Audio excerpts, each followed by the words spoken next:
L'Ancien Testament.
Joseph et le Pharaon.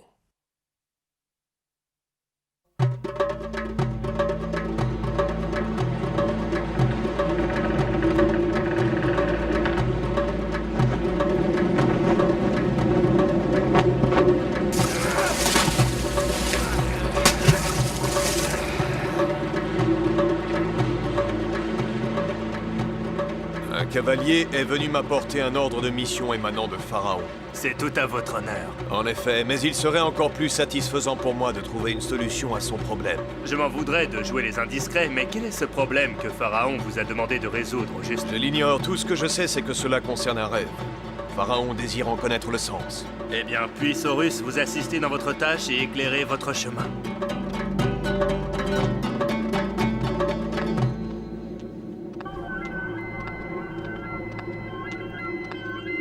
Pharaon vous attend, messieurs. Entrez.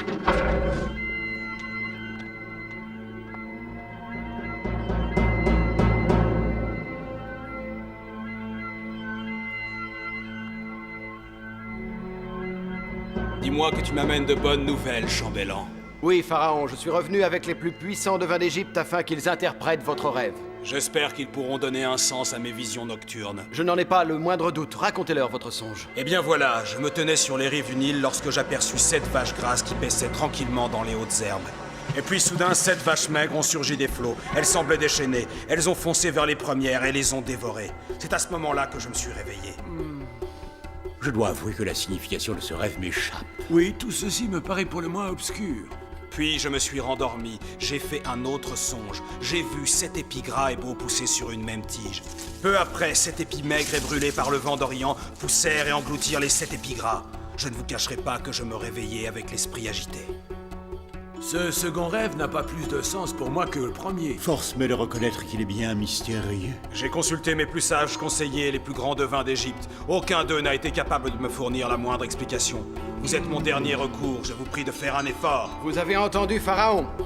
Ne pourriez-vous pas nous laisser un peu de temps afin que nous puissions nous pencher sur le problème? Seriez-vous en train de dire que vous ne voyez pas d'explication au rêve de Pharaon? Non, vous vous méprenez. Tout ce que nous voulons, c'est un délai de réflexion. On ne traite pas ce genre d'affaires à la légère. Ils demandent à y réfléchir, votre majesté. Je m'en doutais, ils réclament du temps car ils n'osent pas avouer que mes songes les déroutent. Majesté! Oui, qu'y a-t-il? Que celui qui a parlé s'avance. Majesté! N'aie pas peur, voyons, tu peux t'exprimer sans crainte. J'ai connu en prison un jeune hébreu capable d'interpréter les songes. Il m'avait prédit que je serais libéré. Il avait vu dans mon rêve que j'allais être acquitté et que c'était le chef panetier qui serait pendu. Chambellan, retrouvez cet homme sur le champ et amenez-le-moi. Il ne s'agit que d'un esclave, je doute fort qu'il puisse vous aider. C'est ce que nous verrons. En attendant, retrouvez-le.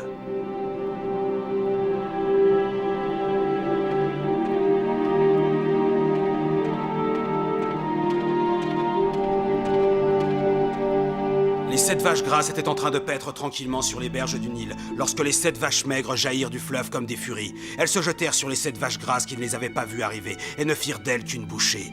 Quant aux 7 épis gras, eux aussi furent dévorés par les 7 épis maigres. Que peut bien signifier ce rêve? Ce n'est pas moi, c'est Dieu qui vous donnera une réponse. Moi, je ne suis qu'un esclave. Si tu parviens à trouver une explication à mon songe, je changerai ta condition. Eh bien, je dirais que ces 2 rêves n'en forment qu'un. Les 7 vaches grasses ainsi que les 7 beaux épis représentent 7 années d'abondance, tandis que les 7 vaches maigres et les 7 épis malades représentent 7 années de disette. Pour ce qui est de l'interprétation, je pense pouvoir avancer que l'Égypte tout entière va connaître 7 années de prospérité. Malheureusement, cette période de faste sera suivie par autant d'années d'une misère dévastatrice qui causera grand tort au pays. Si vous avez fait le même songe à 2 reprises, c'est que pour le Seigneur, la chose est arrêtée. Il ne tardera pas à l'exécuter. Quelle terrible nouvelle tu m'annonces là, mon ami! Au fait, j'ai oublié de te demander ton nom. Je m'appelle Joseph, Votre Altesse. Je suis le fils de Jacob ou d'Israël, si vous préférez. Je crois au Dieu unique et invisible.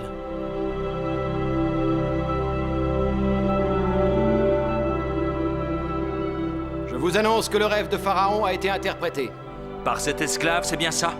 Ce n'est plus un esclave. Et combien Pharaon l'a-t-il payé? Ah, il ne lui a pas versé le moindre sou, il n'en a pas eu besoin. Comment est-ce possible? Cela va à l'encontre des pratiques habituelles. Pratiques instaurées par vous, si je ne m'abuse. Je comprends que cela vous dérange. Pharaon va-t-il demander à cet Hébreu de s'installer à la cour? Non, cela serait contraire à la règle. Les Hébreux n'y ont pas leur place. C'est à Pharaon et à lui seul d'en décider. Il n'oserait cependant pas faire fi du protocole.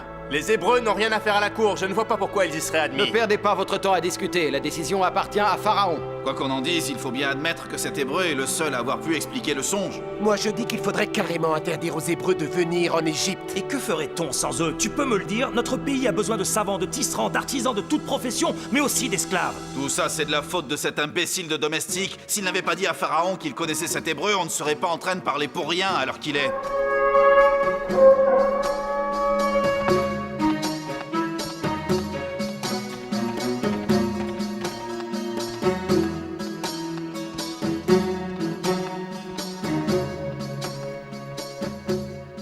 Il va falloir que je nomme un intendant chargé de prélever un 5e des récoltes pendant les 7 années d'abondance que va connaître notre pays. Peut-on savoir, Votre Altesse, qui vous avez choisi pour remplir ce rôle? Je vais confier cette tâche à celui qui m'a révélé les desseins de Dieu. Faites entrer Joseph.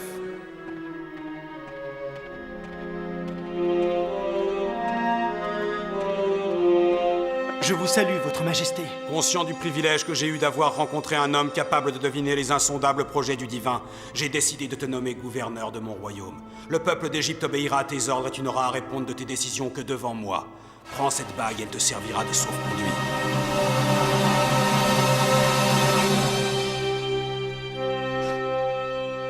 Approchez, chambellan, défaites-vous de votre manteau et offrez-le à notre ami Joseph.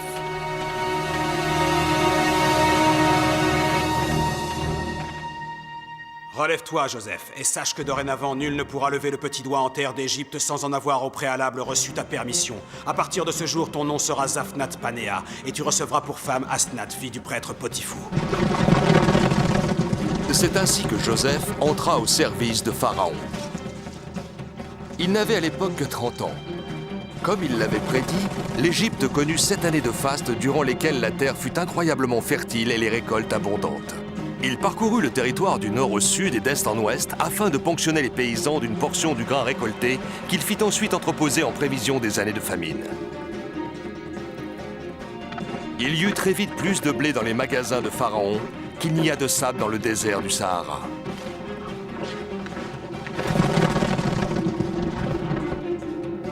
Le peuple égyptien faisait provision de nourriture afin d'être prêt lorsque la disette viendrait à frapper.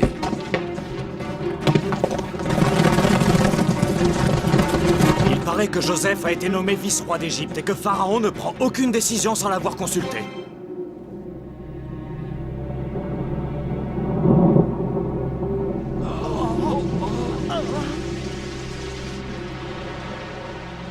Puis, comme l'avait annoncé Joseph, les années de famine tant redoutées arrivèrent. Ceux qui doutaient encore des pouvoirs divinatoires de Joseph se rendirent compte qu'il avait correctement interprété les rêves de Pharaon.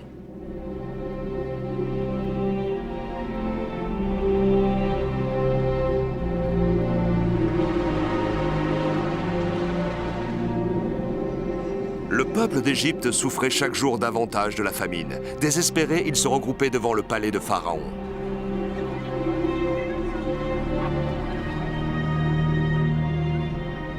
Dites-moi, chambellan, savez-vous ce qui pousse tous ces gens à venir sous mes fenêtres? Je crains qu'ils ne soient venus réclamer du pain, votre majesté. Qu'on les envoie voir Joseph, il leur donnera ce qu'ils demandent. Y aura-t-il suffisamment de grains pour tout le monde, majesté? Il y en a largement assez. Joseph ne fait pas les choses à moitié.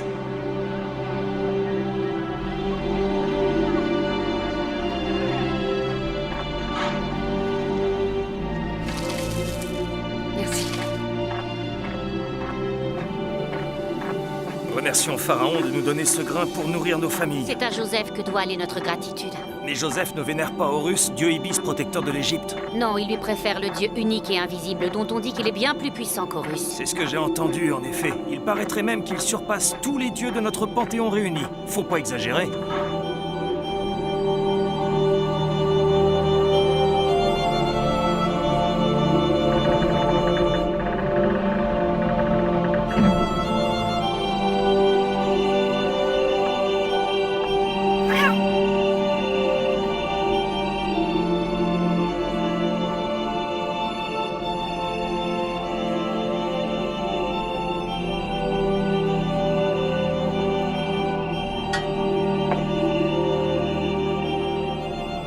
Seigneur Tout-Puissant, je vous rends grâce pour avoir sauvé de la faim le peuple d'Égypte. Laissez-moi la grâce de bénir votre nom, ô Seigneur, à jamais.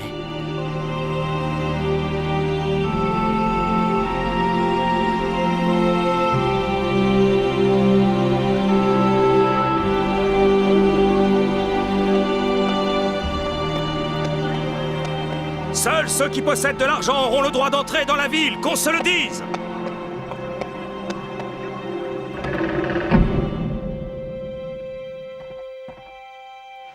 Merci. Au revoir.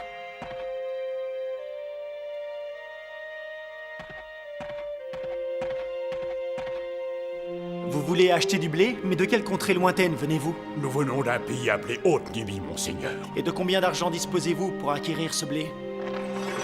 C'est largement plus qu'il n'en faut. Bien, je ne vous prendrai que 4 pièces d'or pour 3 sacs de grains. Ils vous permettront de nourrir les vôtres jusqu'à ce que cesse la disette. Faites entrer la personne suivante, je vous prie.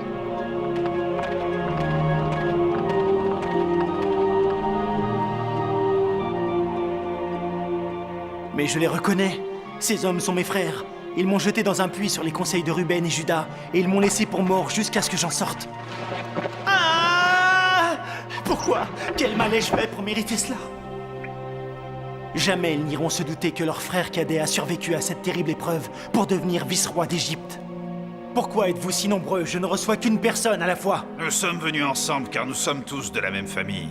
Et puis-je savoir d'où vous venez? Nous arrivons tout droit du pays de Canaan, monseigneur. Il n'était vraiment pas nécessaire que vous fassiez tous le voyage. C'est vrai, mais voyez-vous, nous ne nous séparons jamais les uns des autres. Cessez, je vois clair dans votre jeu. Vous êtes des ennemis de Pharaon, et vous êtes venus en Égypte dans le seul but de le renverser. Ah, vous faites erreur, monseigneur. Nous sommes les fils d'un honnête homme, père de 12 enfants. Nous sommes venus acheter du blé pour remédier à la famine. Si ce que tu dis est vrai, pourquoi ton père n'est-il pas venu à votre place? Et parce qu'il est trop vieux pour un si long voyage. C'est pour cela qu'il est resté à la maison en compagnie de notre plus jeune frère qui veille à ce que rien ne lui arrive.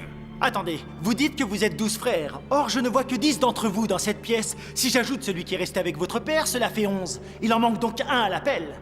Dois-je en conclure que vous mentez, que vous êtes des espions? Non, nous voulons simplement acheter du blé. Puisque vous semblez y accorder de l'importance, sachez que notre autre frère est mort, dévoré par une bête alors qu'il faisait paître son troupeau. Il s'appelait Joseph. Si vous voulez que je vous croie, il va falloir m'apporter la preuve de vos dires. Autrement, vous serez retenu prisonnier jusqu'à la fin de vos jours. L'un de vous attendra ici pendant que les autres iront chercher le frère dont vous avez parlé. Si vous dites la vérité, vous serez tous libérés. Sinon, vous serez jetés au cachot sous l'accusation d'espionnage. Je vous conseille d'obéir, car ce ne sont pas des paroles en l'air. Car, emparez-vous d'eux et mettez-les aux arrêts. Enfermez-les à double tour, il ne faut pas qu'ils s'échappent.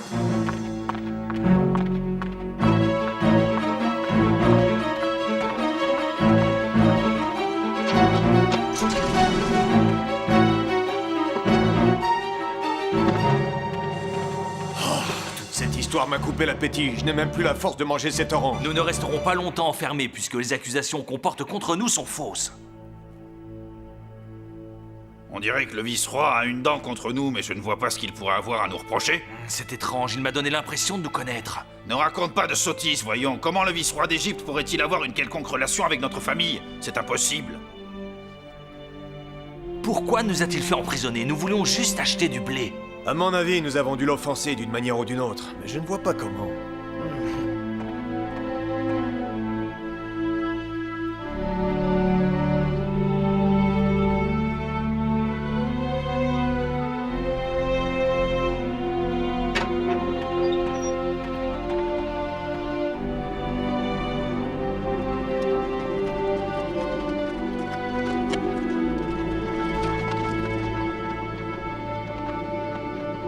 Je vais maintenant désigner celui d'entre vous qui restera avec moi pendant que vous irez chercher votre frère. Je vous laisse 3 semaines, ensuite je tue l'otage. Lui, comment s'appelle-t-il? Simon, monseigneur. Très bien, c'est donc Simon qui fera office d'otage. Quant aux autres, vous feriez mieux de vous hâter si vous ne voulez pas avoir la mort de votre frère sur la conscience.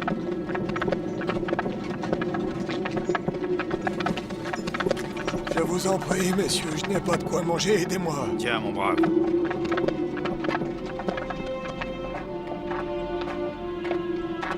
Regardez, nous sommes presque arrivés.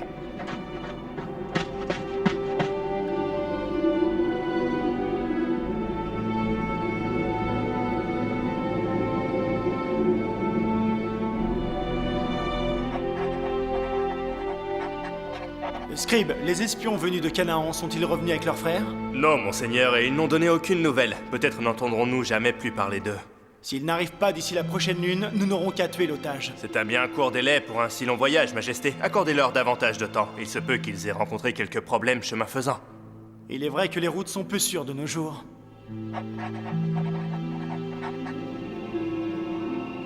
Pendant ce temps, les 9 frères de Joseph avaient rejoint Jacob. Lorsqu'ils firent à leur père le récit de leur déboire en Égypte, celui-ci pria. Oh Seigneur Tout-Puissant, entendez ma prière. Faites que le vice-roi d'Égypte ne s'en prenne pas à mes fils. Faites qu'ils rentrent sains et saufs auprès de leur vieux père. Accordez-moi vos faveurs, Seigneur, et je vous rendrai grâce en sacrifiant un agneau. Vous pouvez partir, mes enfants, et emmener Benjamin avec vous, afin que le vice-roi fasse sa connaissance. Mais prenez soin de votre frère, car s'il lui arrivait malheur, je mourrais de chagrin.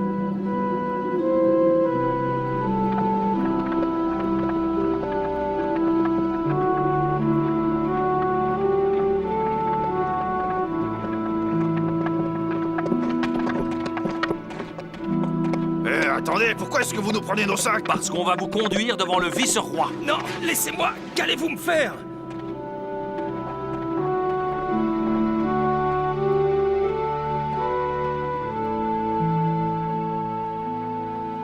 Ah, mes frères. Bonjour, monseigneur. Je veux tout savoir sur votre famille. Votre père est-il toujours en vie? Comment se porte-t-il? Surtout ne me cachez rien.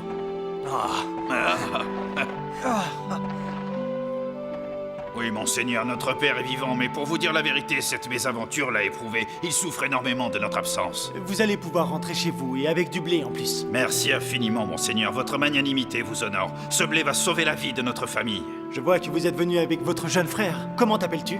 Benjamin, je suis le fils préféré de notre père. Ça n'a pas toujours été ainsi. Avant la mort de notre frère Joseph, c'était à lui qu'allaient ses faveurs. Voilà une bien triste histoire. Je suis désolé que tu aies perdu ton frère. Pas autant que moi. Il me manque chaque jour que Dieu fait.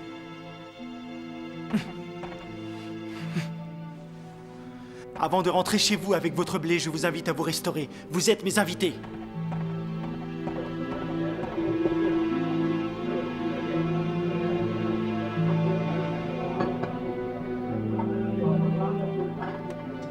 Je vous remercie, mon brave, mais je crains de ne pas pouvoir en avaler davantage. Je suis repu. Le vice-roi veut que vous soyez bien reçus. Ah, c'est succulent.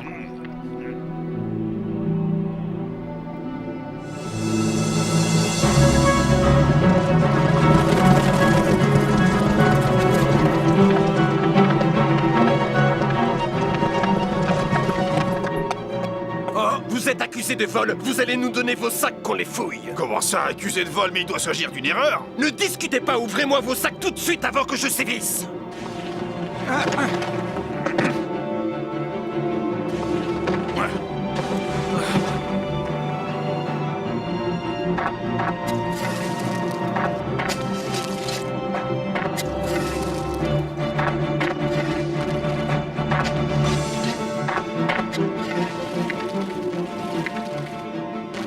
J'en étais sûr. nourriture. Voilà comment vous remerciez le vice-roi de son hospitalité. Vous n'êtes qu'une bande de crapules. Regardez, ces brigands ont osé dérober la coupe dans laquelle boit notre maître et dont il se sert pour deviner les desseins du Tout-Puissant. Qu'avez-vous fait, misérable inconscient? Ne savez-vous pas qu'un homme comme moi a des pouvoirs divinatoires? Et que penserait votre père de cette vilainie s'il venait à l'apprendre? J'avais raison de me méfier de vous. Vous avez essayé de vous jouer de moi. Pour avoir rendu le mal pour le bien, je garderai votre frère Benjamin. Il sera mon esclave. Mais je vous promets que nous ne sommes pas des voleurs. Je ne comprends pas comment cette coupe a pu se retrouver dans un de nos sacs. C'est une machination. Quelqu'un doit nous en vouloir au point de nous causer du tort. Mais pourquoi nous en voudrait-on? Monseigneur, faites de moi votre esclave et épargnez Benjamin. Notre père aurait trop de peine si nous rentrions sans lui.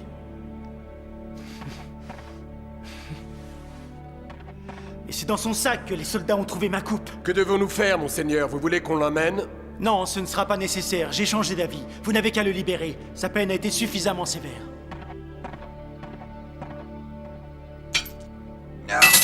Les chaînes du prisonnier ont été brisées comme vous l'aviez ordonné, Seigneur. Ainsi donc vous ne m'avez pas reconnu. Je suis votre frère Joseph.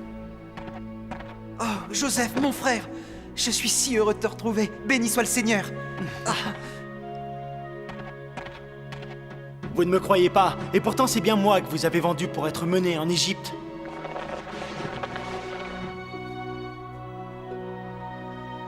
Ne restez pas comme ça, relevez-vous et approchez.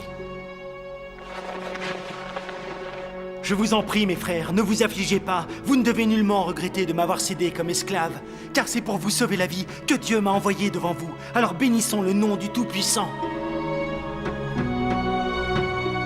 Rentrez dire à mon père que je suis en vie et que je suis devenu vice-roi d'Égypte.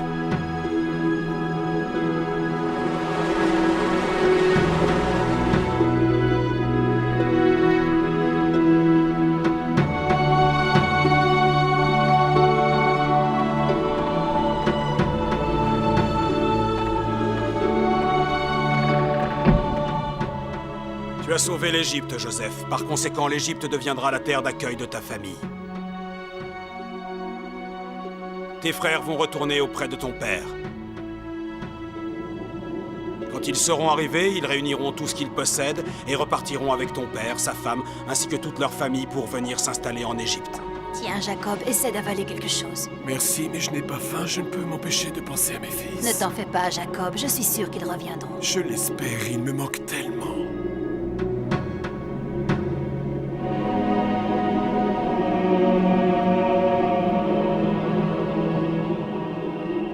Jacob, m'entends-tu, Jacob? Écoute, c'est le Seigneur qui te parle. Oui, Seigneur, que puis-je faire pour vous servir? Ne désespère pas, Jacob. Tu reverras bientôt tes fils, ils viennent te chercher pour t'emmener en Égypte où tu retrouveras Joseph. Comment? Vous dites que je vais finir mes jours en Égypte en compagnie de mon fils Joseph? Oui, Jacob, tu vivras de nombreuses années sur les terres fertiles du Nil, et tu y seras heureux et prospère. Ta descendance sera abondante. Soyez bénis, Seigneur. Chaque jour qu'il me sera donné de vivre, je le passerai à chanter vos louanges. Toi et ta descendance connaîtrez la félicité pour les siècles à venir, Jacob, car je veille à ton destin et à celui des tiens. Je vous remercie, Seigneur. L'humble serviteur que je suis ne mérite pas tant de faveur. Tu es béni, Jacob, et ta descendance est bénie.